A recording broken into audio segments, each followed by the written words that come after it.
en este día, domingo en la casa del Señor, dispuestos y preparados para aprender de Él. Amén. Y continuamos estudiando el libro de Apocalipsis, ¿verdad? El libro de Apocalipsis. Y vamos al capítulo número 1 del libro de Apocalipsis. Ya hemos visto los 3 primeros versículos. Y habíamos dicho el domingo pasado que eran ¿qué? Que eran bien. ¿Bien qué? Bienaventurados el que lee y los que oyen las palabras de esta profecía. Así que si estudiamos el libro de Apocalipsis somos bienaventurados. Tenemos un enorme privilegio, una enorme bendición al estudiar este fascinante libro. Ahora, en el capítulo número 1, y tienen allí todos sus boletines hasta donde creo, ¿verdad? Vamos al capítulo 1 y vamos a leer, vamos por partes. En el versículo 4 dice el texto bíblico: Juan. ¿Qué Juan? Juan Pedro. ¿Quién Juan? El texto dice Juan y dice copartícipe de las dificultades y las aflicciones, su hermano en Cristo. Ahora, el hecho de que el texto bíblico no diga Juan el apóstol, parecería que no era Juan. Alguien dice, no, pero es que Juan era bien humilde, por eso no puso Juan apóstol, sino Juan vuestro hermano. Pero es extraño que un apóstol no haya usado justamente su autoridad apostólica para decir que él era el que escribía. Por eso algunos estudiosos dicen no puede ser Juan el apóstol el que escribió esta carta. Puede haber sido Juan el anciano, que la Biblia constantemente habla de un hombre llamado Juan el anciano en la primera, segunda y tercera epístola de Juan. Y algunos creen que ese Juan es distinto al Juan el apóstol. Otros creen que el Juan que aparece acá es un hermano llamado Juan que tenía el don de profecía, por eso pudo ver las cosas del futuro. La realidad, hermanos, es que el texto bíblico no dice exactamente qué Juan era. La tradición de la iglesia dice que era Juan el apóstol. Y ya que no tenemos más evidencia, digamos que la iglesia por lo regular cree que fue Juan el apóstol. Ahora, haya sido o no haya sido Juan el apóstol el que escribió esto, lo cierto es que el que vio se llamaba Juan. ¿Amén? Se llamaba Juan. Cosa curiosa porque cuando él ve la ciudad santa, dice, él mirando la ciudad santa, él dice que vio que el cimiento de las ciudades estaba fundamentado en los 12 apóstoles del Cordero. Si él hubiera sido el apóstol, hubiera dicho, yo también estaba ahí metido.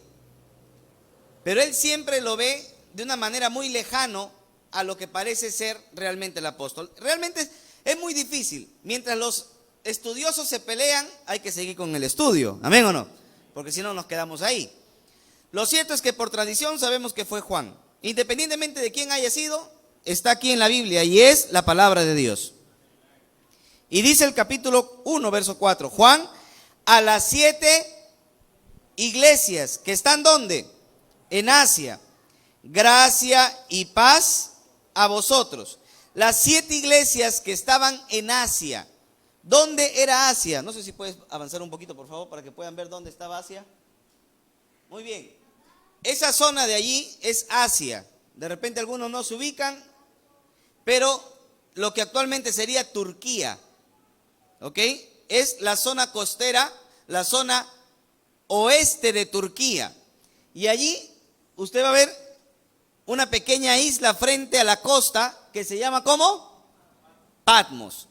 Los historiadores dicen que Patmos era una isla carcelaria donde todas las personas revolucionarias que iban contra el imperio eran deportados y excluidos de la sociedad allí. Hasta allí llega Juan, quien tiene esa revelación. Hasta ahí va a llegar. La tradición de la iglesia dice que fue Juan el apóstol quien llegó allí. ¿Y por qué? Hay una tradición latina en Roma que dice que a Juan el apóstol se le captura y se lo lleva hasta una puerta que se conoce como la puerta de Juan, allá en Roma. Y el emperador Domiciano le dice a Juan el apóstol: reniega de tu fe y te dejamos libre. Y la tradición dice que Juan el apóstol dijo: no, yo no voy a renegar de mi fe. Y entonces le quisieron cortar la cabeza y se rompió la espada. Lo quisieron crucificar y se rompían los clavos. Lo querían descuartizar, no se podía. Así que lo único que hicieron fue hervir una olla de aceite bien hervida y lo metieron allí para hacerlo chicharrón. A Juan el apóstol, dice la tradición. Y cuando salen, Juan sale con piel de bebé, renovado, y dice: otra vez, dice, ¿no? No le había hecho nada. El emperador Domiciano, molesto que no podía matar a Juan, el último de los apóstoles en aquella época, lo deporta a Patmos. Y en Patmos tiene la visión del Apocalipsis. Eso es lo que dice la tradición. ¿Verdad o mentira? No sabemos, porque la realidad es que llega la historia.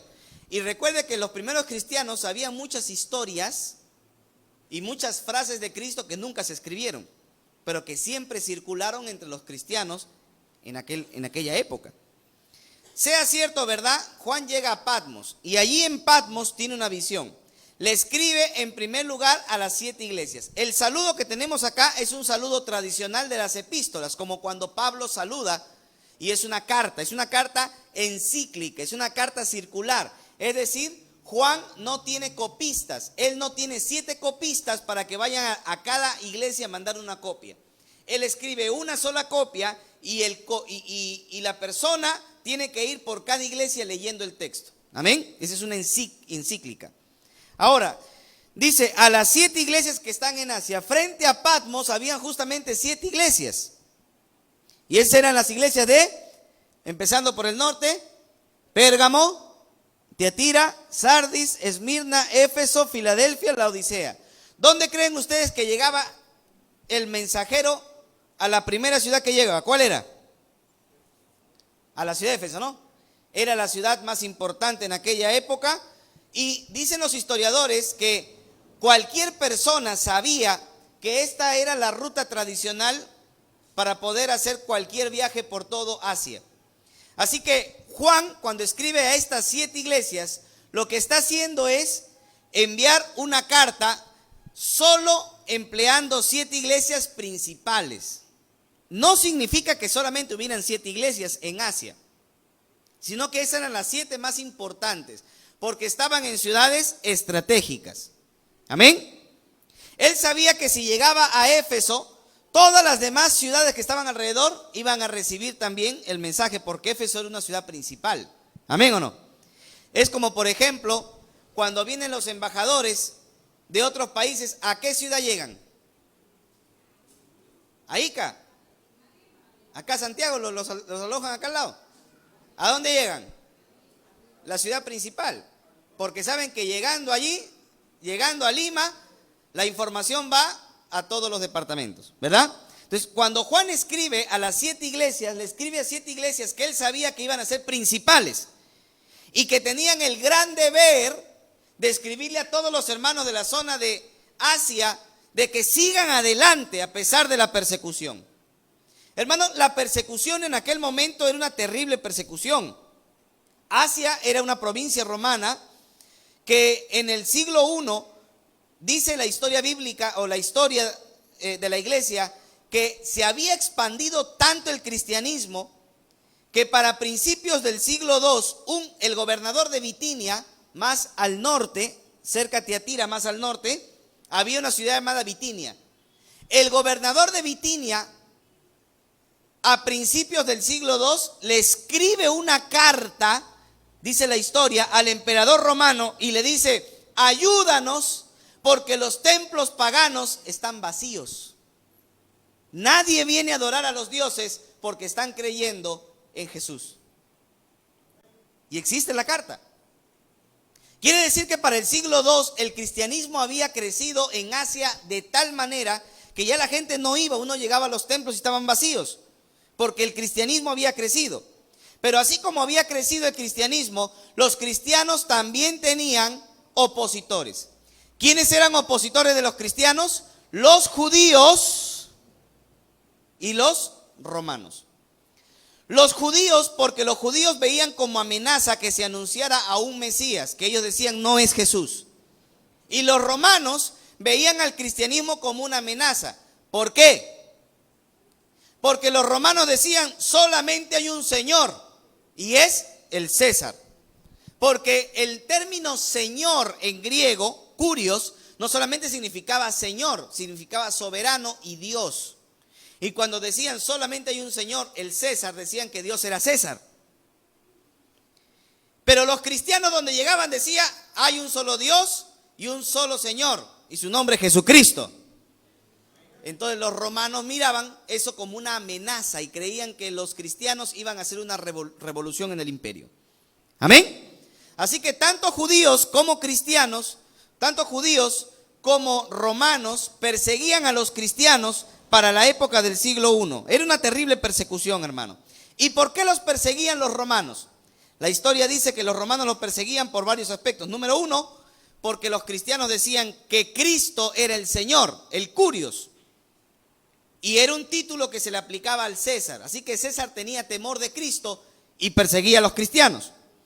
Además, los romanos creían que los cristianos iban a hacer una revolución social e iban a libertar a las naciones de sus enemigos. Así que los romanos tenían temor a un levantamiento popular.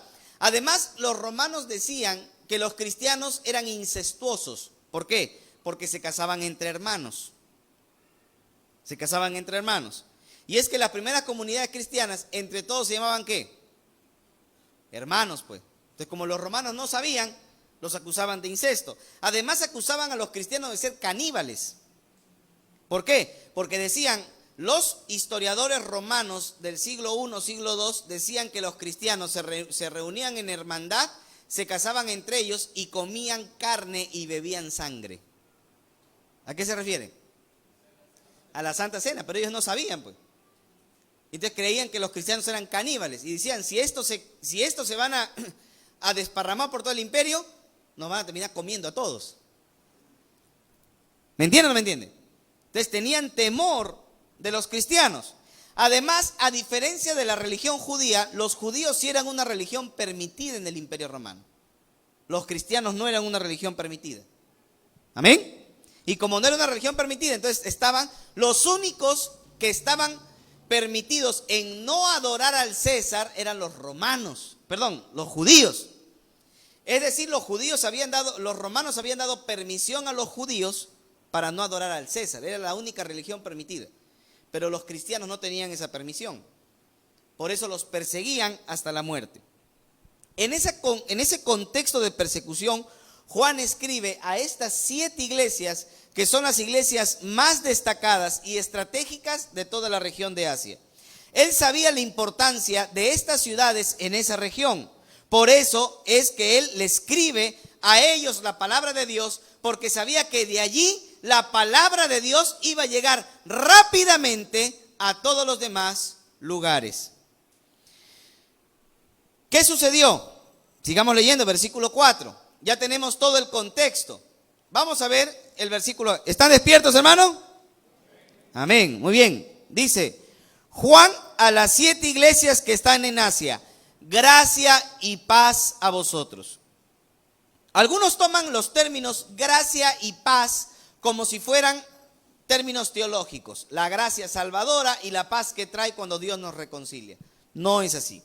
Gracia y paz son 2 términos que se usaban para saludarse en el mundo romano y en el mundo judío.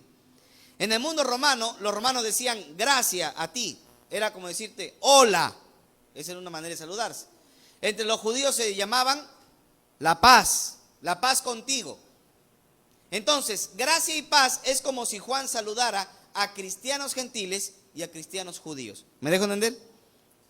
Cuando él dice gracia y paz a ustedes, le está diciendo hola a los hermanos judíos, hola a los hermanos gentiles. Y dice el versículo 4, ¿de parte de quién? ¿De quién viene el saludo? Número uno, ¿de quién viene el saludo? Número 1, vamos a ver el saludo de la carta de Apocalipsis. Número 1 tiene para llenar allí. El saludo de la carta de Apocalipsis. ¿De parte de quién viene ese saludo? ¿De Juan? No. Juan está saludando de parte de otro. Y él dice, número 1, gracia y paz a ustedes. Miren acá. Mire acá. Del que es, que era y que ha de venir. ¿Quién es, hermano? ¿Quién es? No. No es Jesús. Del que es, que era y que ha de venir. No puede ser Cristo, porque mire, dice, gracia y paz a vosotros, del que es, que era y que ha de venir, y de los 7 espíritus que están delante de su trono, y de Jesucristo. Jesucristo al final. No es Jesucristo el que es, que era y que ha de venir. ¿Dios qué? Dios. En el Antiguo Testamento, ¿cómo se llamaba Dios Padre? Jehová. ¿Y por qué el nombre no aparece en el Nuevo Testamento? ¿Cuántos de ustedes se han preguntado por qué el nombre Jehová no aparece en el Nuevo Testamento? ¿Alguien se preguntó alguna vez? Ya, las vocales se perdieron, ya no había cómo pronunciar el nombre, pero hay un aspecto también importante, que el nombre Yahvé o Jehová en hebreo no podía ser traspuesto al griego, era imposible. Era imposible, no se podía. ¿Por qué? Porque en griego no hay H, no hay la G, y en hebreo sí hay. En griego hay la Yod, es una I mucho más fuerte, es una Y, una Yod.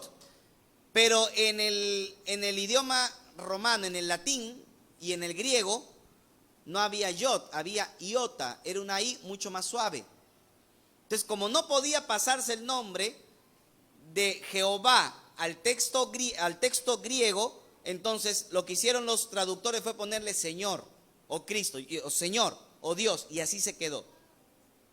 Por eso en el Nuevo Testamento no hay el nombre de Jehová. Pero los judíos, para no decir el nombre Jehová, ¿saben cómo le llamaban a Dios? Jehová o Yahvé es un nombre que viene de una raíz que significa ser. Y los estudiosos dicen que el significado de Jehová es el autoexistente, el que existe, el que es.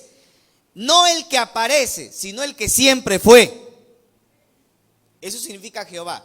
Entonces los judíos, para no decir Jehová, ¿saben cómo le decían a Jehová? El que es, que era y que será. ¿Y qué tenemos ahí? El que es, que era y que ha de venir. Pero pastor, ¿por qué no puso el que será? Porque Juan está mirando el fin. Entonces él no ve conveniente ponerle el que será, porque él siempre es. ¿Sí me dejo entender? Y él más bien pone el que ha de venir. Hace una transformación del nombre judío. Pero los judíos de esa época, si leían eso, sabían que se refería a quién.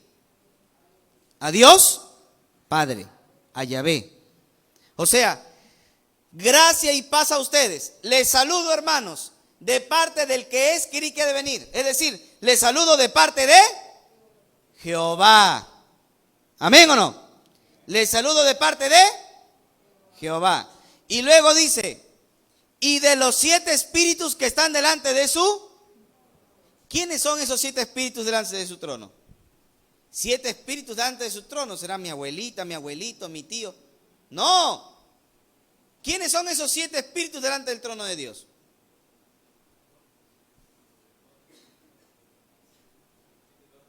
Los dones del Espíritu. Pues no son 7, son 9. Es el Espíritu Santo. Ahora, ¿cómo yo puedo sacar que es el Espíritu Santo? Mire, primero se habla de Jehová y al último se habla de Jesús. ¿Quién debería estar en medio? El Espíritu, pues es lo más lógico, ¿sí o no?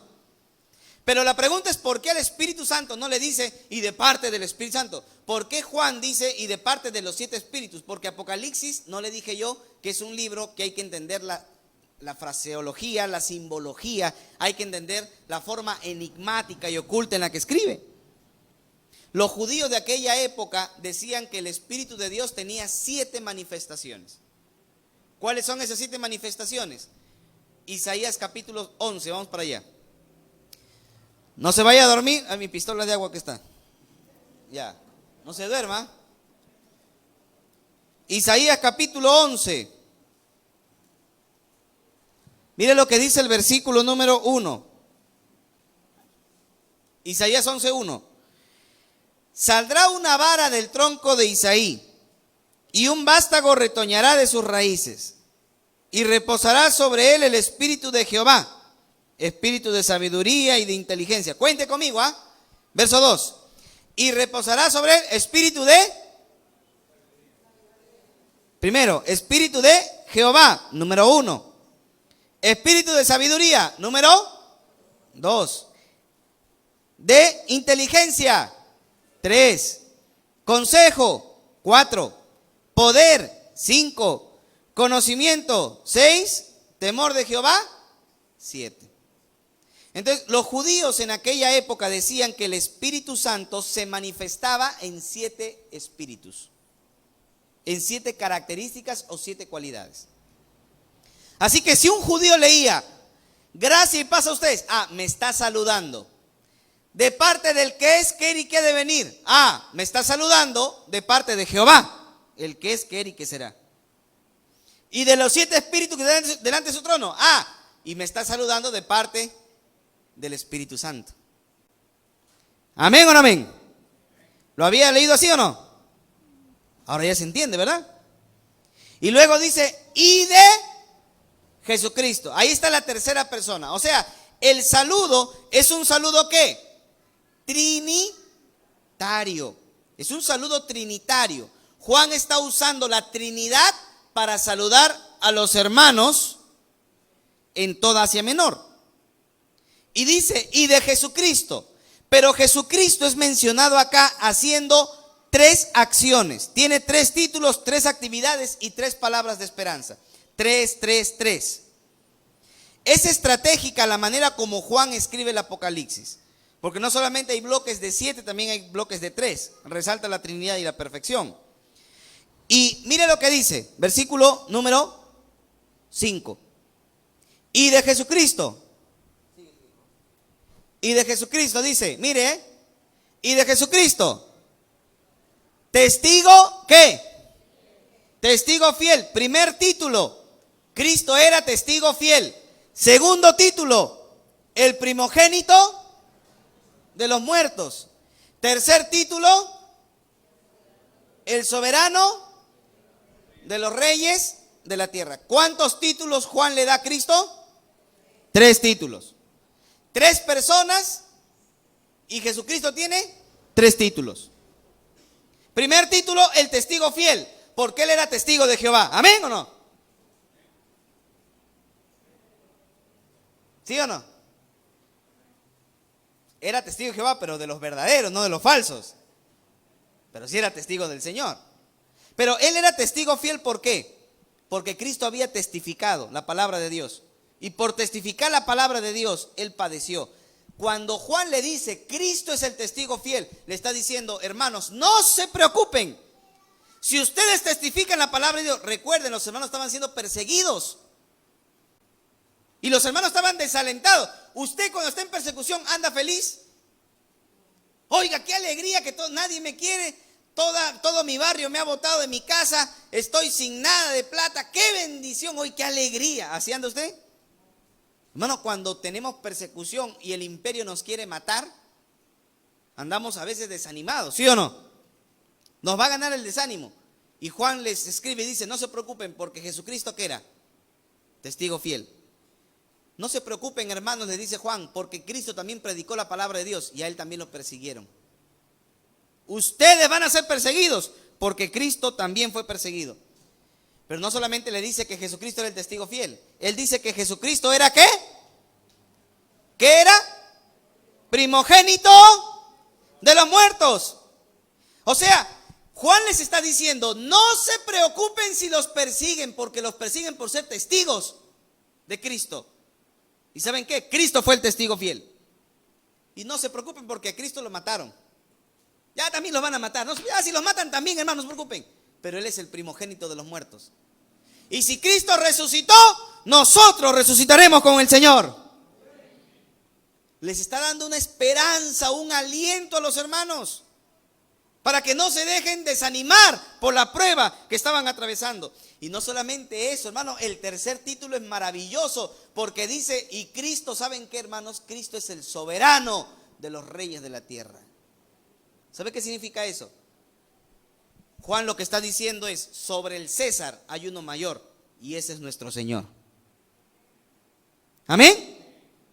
No es César, no es Faraón, no es el rey de Babilonia. El más grande que está sobre todos es Cristo el Señor, porque Él es el Rey de reyes y Señor de señores. Él es el soberano de todos los reyes de la tierra. ¿Qué les está diciendo Juan? Juan les está diciendo, no se preocupen, el César los persigue, no se preocupen, un día César tendrá que responder a Dios. Un día César tendrá que responder a nuestro Señor. Y luego habla de 3 actividades que Cristo hizo. Mire allí, 3 títulos, 3 personas, Padre, Hijo, Espíritu. 3 títulos, testigo fiel, primogénito de los muertos, soberano de los reyes de la tierra. 3 acciones, 3 actividades. Número 1, al que primera actividad, nos amó y nos lavó.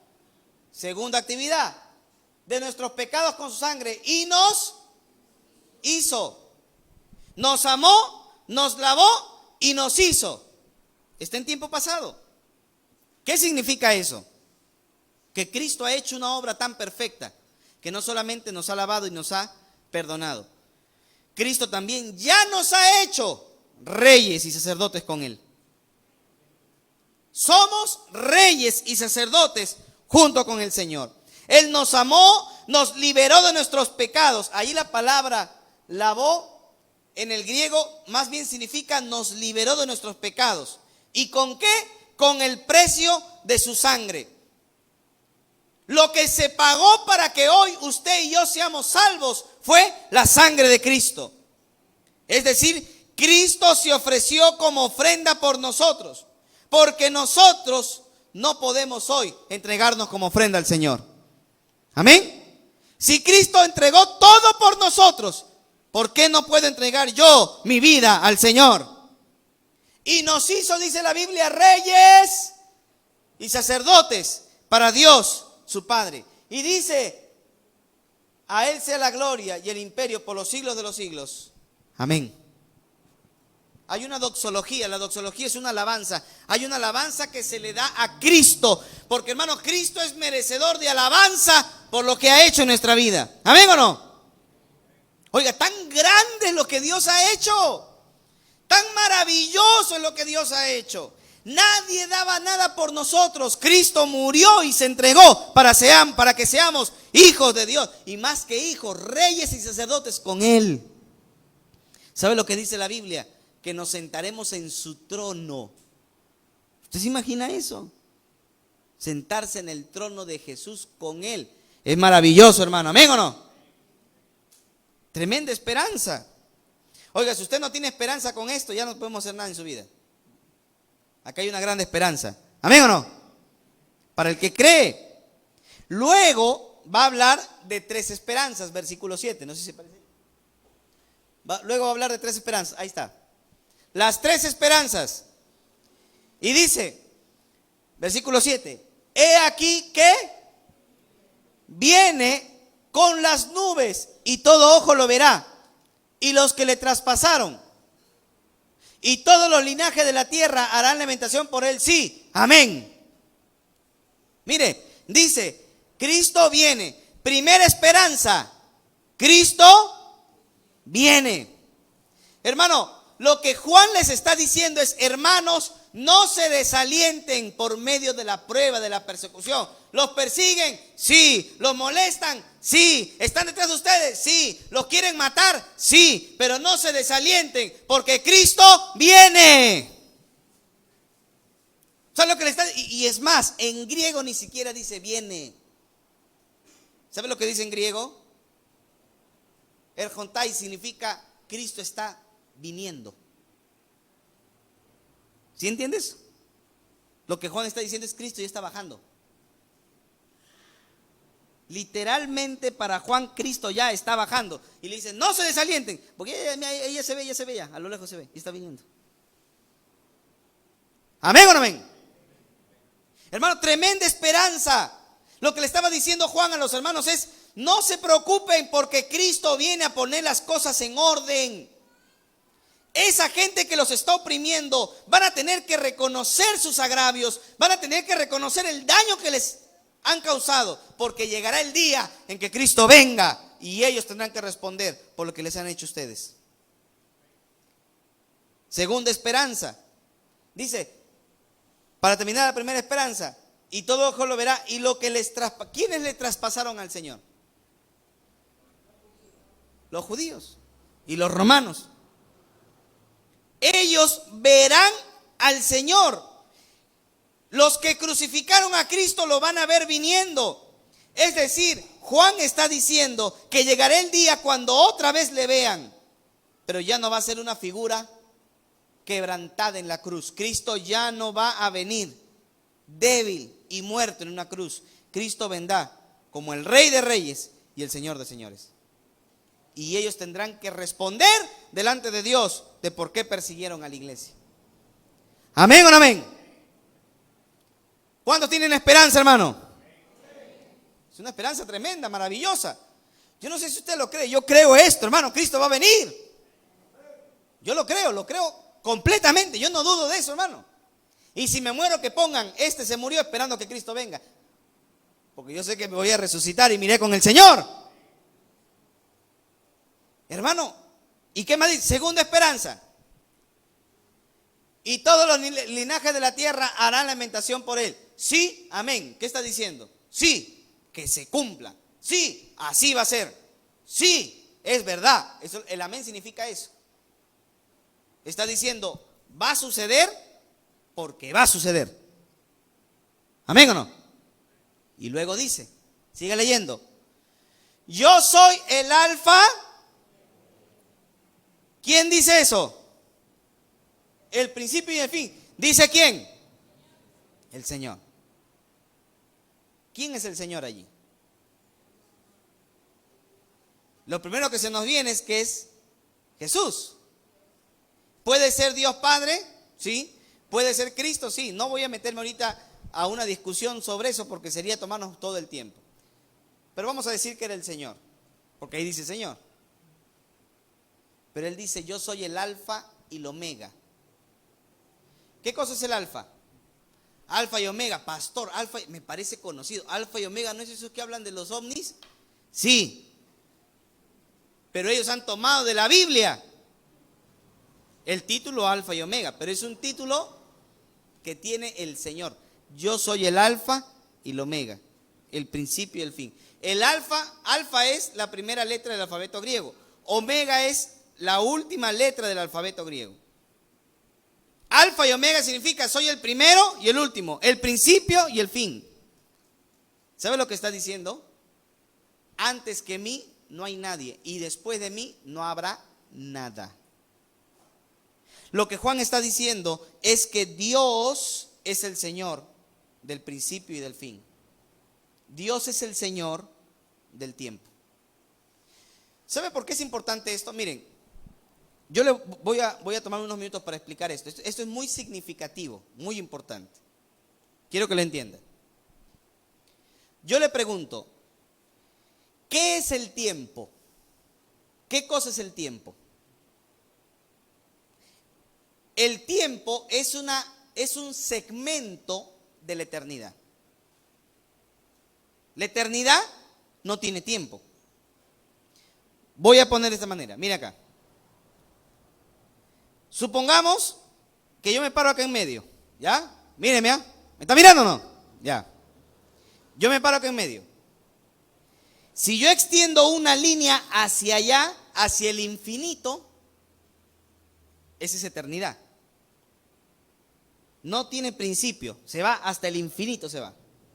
Y si yo extiendo una línea hacia allá, también lo extiendo hacia el infinito, no tiene principio, no tiene fin. Eso se llama eternidad. La pregunta es, ¿dónde entra el tiempo? Para que haya tiempo, tú tienes que hacer un segmento a la eternidad. Es decir, Si tienes una línea recta que no tiene principio y que no tiene fin, tú puedes decir, yo voy a coger un segmento de esta parte. De la eternidad voy a coger un segmento, voy a coger una parte. Y de acá a acá, yo voy a hacer algo. De aquí a acá, ya tienes principio y tienes fin.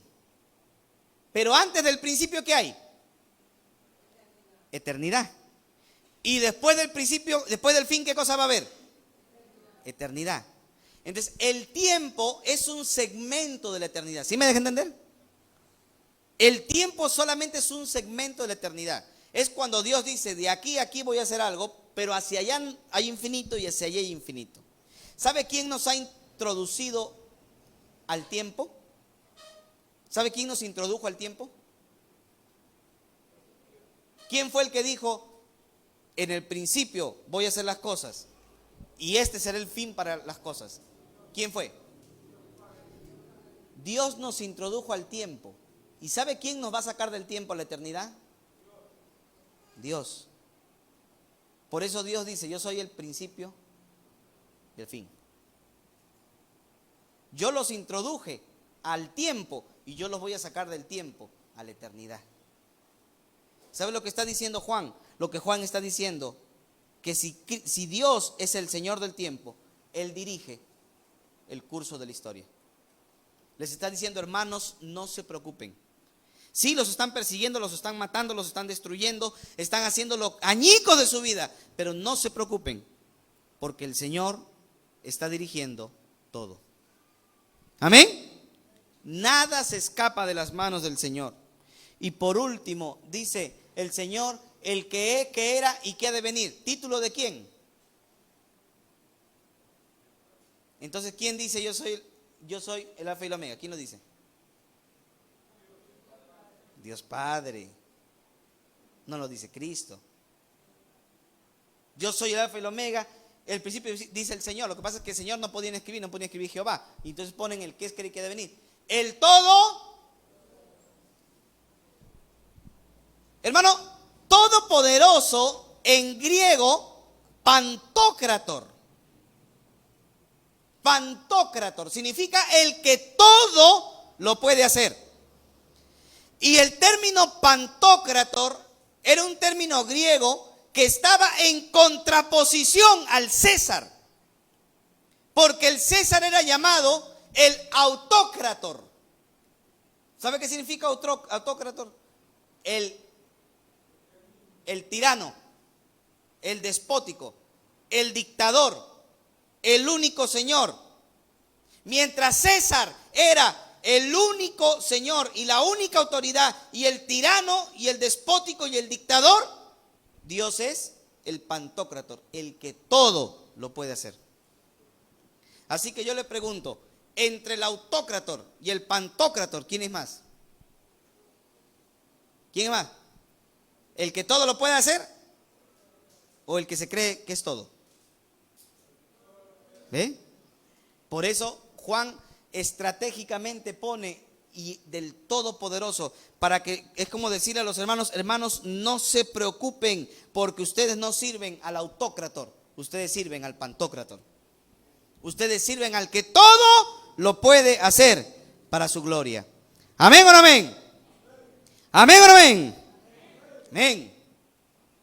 Número 2, el contexto de la revelación de Juan.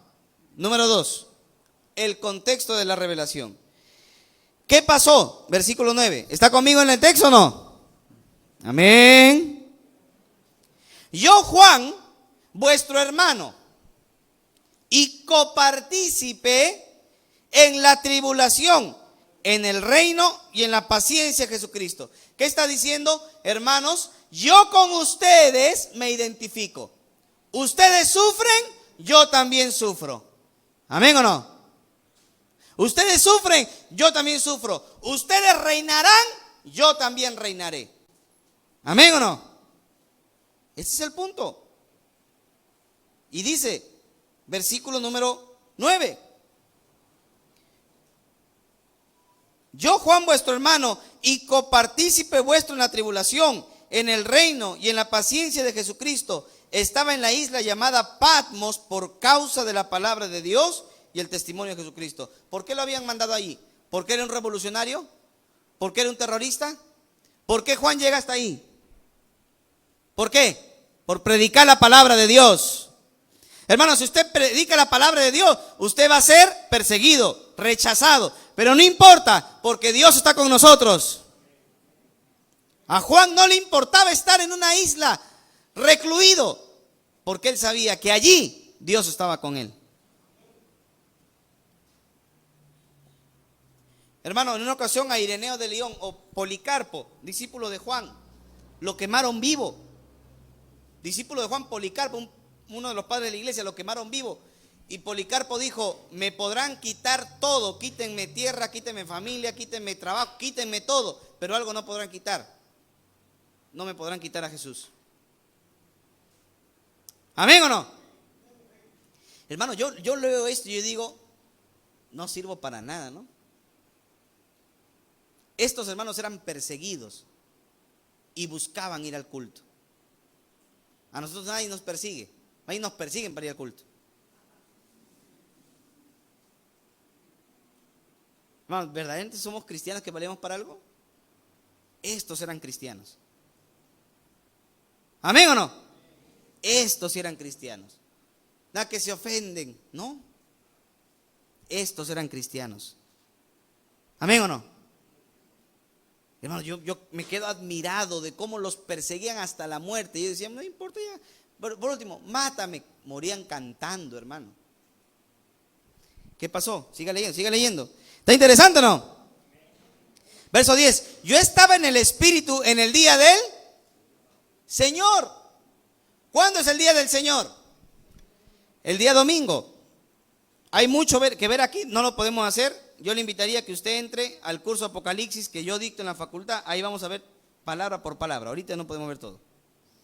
Yo estaba en el Espíritu en el día del Señor y oí detrás de mí una gran voz como de trompeta. Mire, allí Juan dice que él sufrió por predicar la palabra del Señor, que estaba en el día del Señor, el día domingo. Y estaba en el Espíritu, es decir, había un ambiente espiritual. Juan estaba en ese ambiente espiritual y oye una voz como de trompeta, tremendo, que decía: yo soy el alfa y el omega, el primero y el último. Escribe en un libro lo que ves y envíalo a las 7 iglesias que están en Asia: a Éfeso, Esmirna, Pérgamo, Tiatira, Sardis, Filadelfia y la Odisea.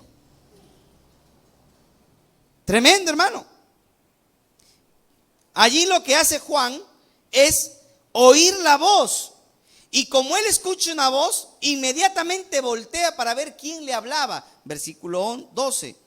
Y me volví para ver la voz que hablaba conmigo. Y vuelto vi 7 candeleros de oro. Y en medio de los 7 candeleros, uno semejante al Hijo del Hombre. Quiere decir que él mira 7 candeleros. ¿A cuántas iglesias les escribe? A 7. Y los 7 candeleros representan las 7 iglesias. Pastor, ¿y usted cómo lo sabe? Porque el texto lo dice. Versículo 20. El misterio de las 7 estrellas que has visto en mi diestra y de los 7 candeleros. Las 7 estrellas son los ángeles de las 7 iglesias y los 7 candeleros que has visto son las 7. Ahí está. Entonces, ¿qué vio él? Las 7 iglesias. Pero él no dice, yo vi las 7 iglesias. No, él dijo, yo vi los 7 candeleros. Nuevamente, Juan está hablando en clave. ¿Amén o no? Para entender hay que entender la manera como Juan está hablando. Y alguien diría, ¿y por qué no escribió más fácil? Yo vi a las 7 iglesias ahí. No quería, pues.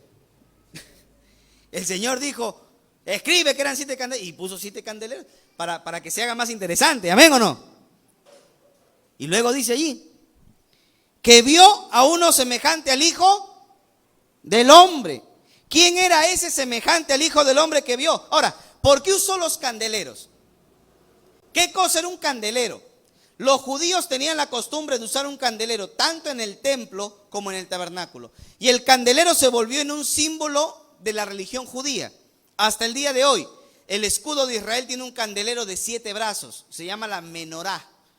el candelero de 7 brazos es un símbolo de la religión judía y del Estado de Israel.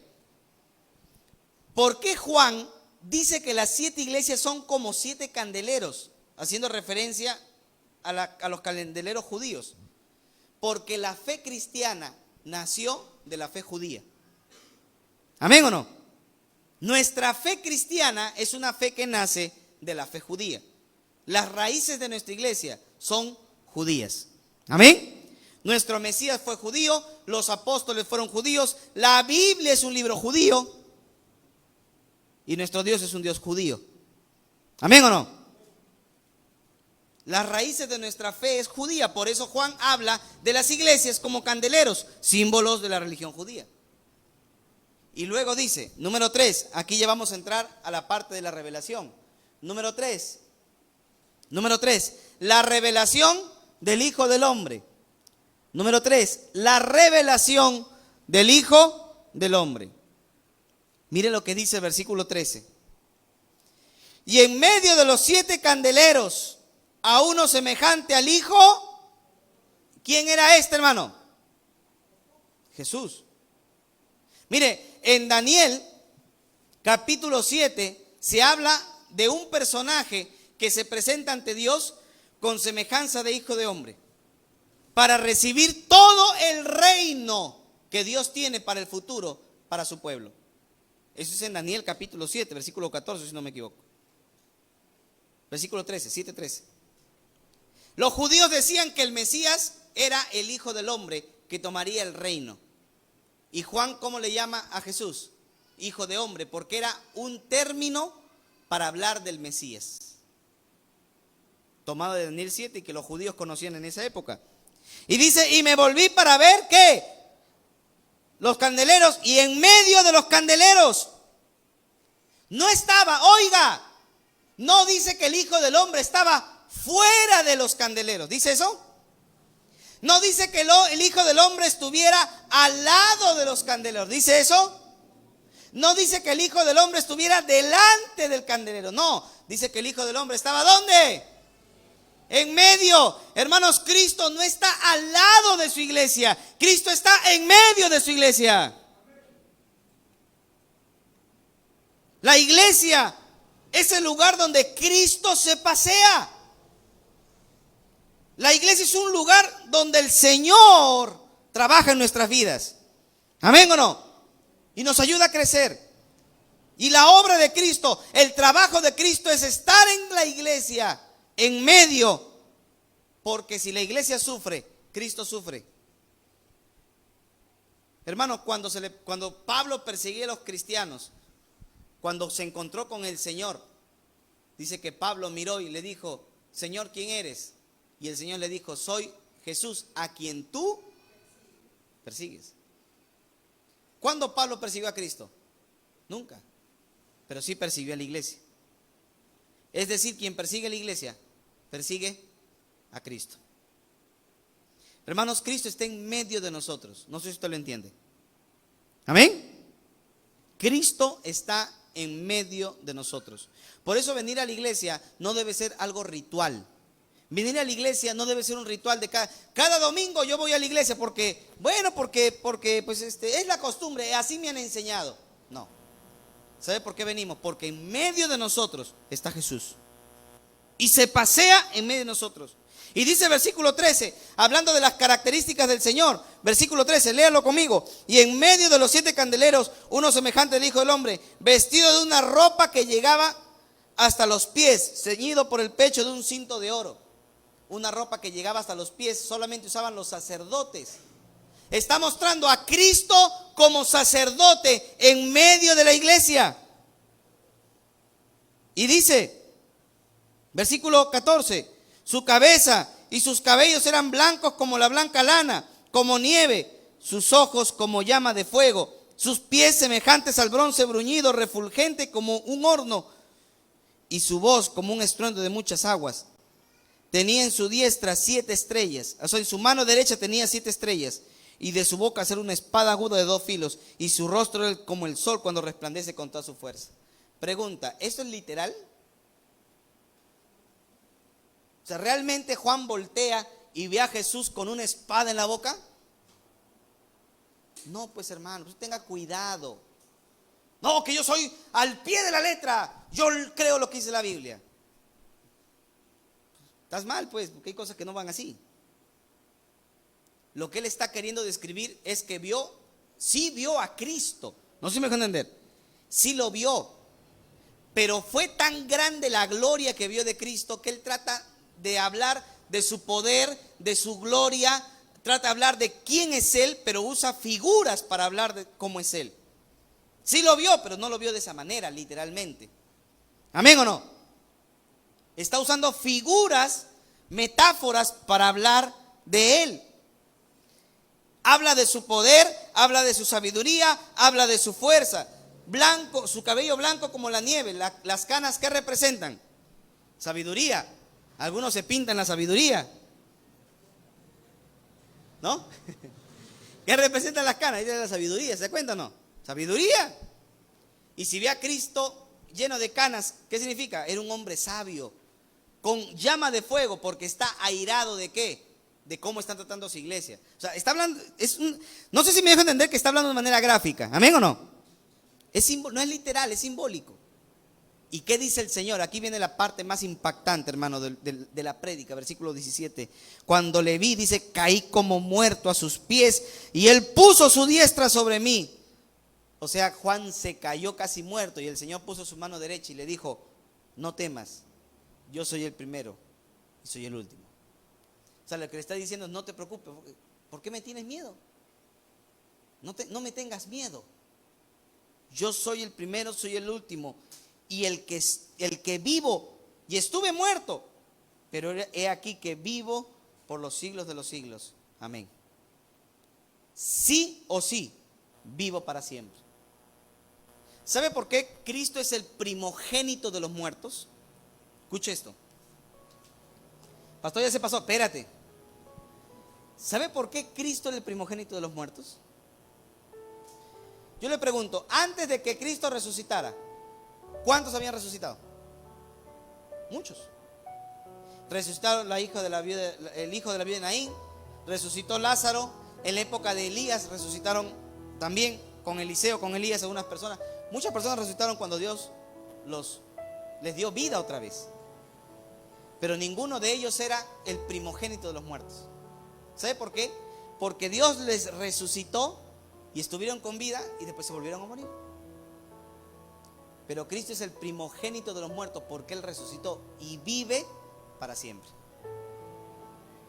Por eso es el primogénito de los muertos. Nadie ha pasado lo que Él ha pasado. Resucitar para vivir para siempre. Y por eso dice, no tengas miedo. Yo soy el primero y soy el último. ¿Y sabes qué? Te doy una buena noticia. Tengo las llaves del infierno. Y con eso le está diciendo, no vas a ser condenado. Te hago una promesa. Yo cierro el infierno y no vas para allá, porque yo tengo el poder. Porque he resucitado. Versículo 19. Escribe las cosas que has visto, las que son y las que han de ser después de estas. El misterio de las 7 estrellas que has visto en mi diestra, los 7 candeleros de oro. Escribe, esas 7 estrellas son ángeles de las iglesias. Y los candeleros que has visto son las 7 iglesias. Hermanos, ¿por qué cosas nos preocupamos en la vida? ¿A qué cosas tenemos temor en la vida? Cristo dice, no tengas temor. Yo tengo el poder sobre la muerte, porque yo he resucitado. No tengas temor, porque tengo poder sobre el infierno. El Señor dice, no tengas temor, porque en mi mano tengo a las 7 iglesias. Hermanos, no tengamos temor, porque ¿sabe qué? Cristo nos tiene en su mano. No tengamos temor. Pastor, de repente algunos de los hermanos ahí le dirían a Juan, pero Juan, ni siquiera tenemos que tener temor a César. Y Juan le dice, no, porque Cristo ha resucitado. No le tengan ni siquiera temor a César, porque Cristo ha resucitado. Hermano, Jesucristo es el Señor del universo. Él es el que tiene el poder sobre la vida y sobre la muerte. Juan les estaba escribiendo a los hermanos en Asia y les recordaba que mayor que sus pruebas es Dios. Juan les escribe a los hermanos en Asia y les dice que al final la victoria será de Cristo y de la iglesia. Juan les dice a los hermanos: no se desanimen, porque las cosas pueden ir mal, pero al final Cristo nos dará el reino celestial. No se desanimen, porque Cristo ha resucitado. Cristo triunfó sobre la muerte. Cristo tiene a las iglesias en su mano. Nosotros tenemos que tener seguridad de que los planes de Dios van a triunfar. Tenemos que tener seguridad que Dios sigue estando bajo control. Oremos, hermano.